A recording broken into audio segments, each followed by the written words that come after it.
সকাল হলেই ক্রেতা বিক্রেতাদের হাঁকডাকে মুখরিত হয়ে ওঠে রাজৈর মৎস্য আড়তটি। এখানেই বিক্রি হয় লাখ টাকা দামের জাভা মাছের বায়ুথলি, যা দিয়ে চিকিৎসার নানা উপকরণ তৈরি করা হয়।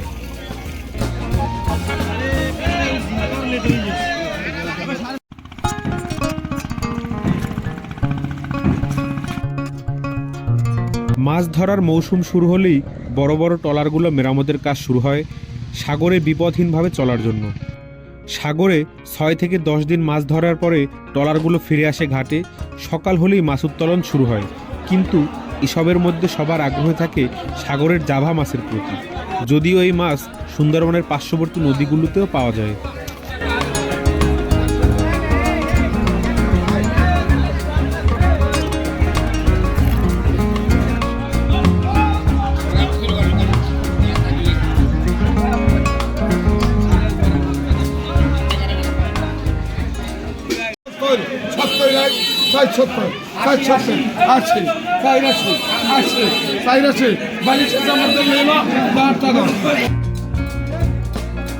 মাছ উত্তোলন শেষ হলে শুরু হয় নিলাম প্রক্রিয়া, কিন্তু মাছের বায়ুথলি বা পটকা একজন অভিজ্ঞ লোক মাছের পেট না কেটেই বের করে খুব দক্ষতার সাথে।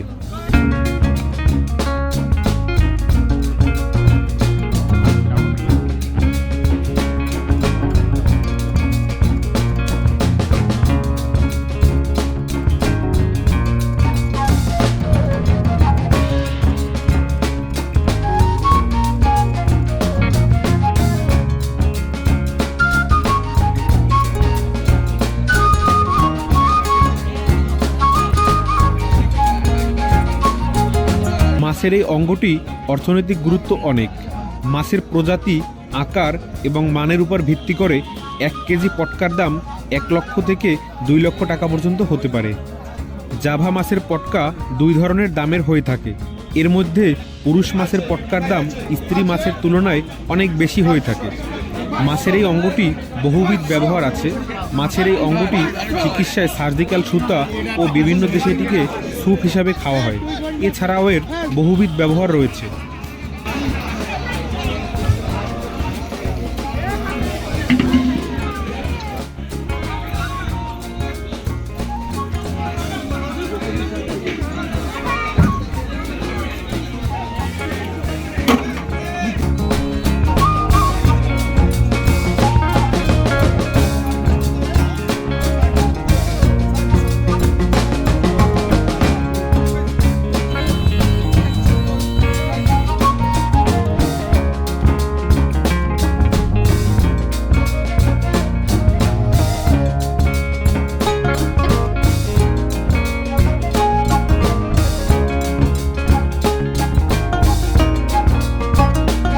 রাজৈর মৎস্য আড়ত থেকে প্রতি বছর কয়েক কোটি টাকার পটকা ক্রয় বিক্রয় হয়, যদিও মৌসুম অনুযায়ী দাম ওঠানামা করে।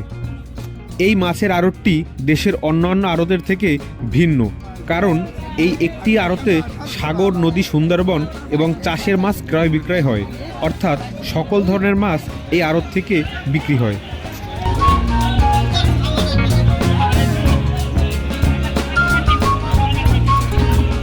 ভিডিওটি দেখার জন্য অনেক অনেক ধন্যবাদ। পরবর্তী ভিডিও দেখতে চ্যানেলটি সাবস্ক্রাইব করে লাইক, কমেন্ট এবং শেয়ার করুন। ধন্যবাদ সবাইকে।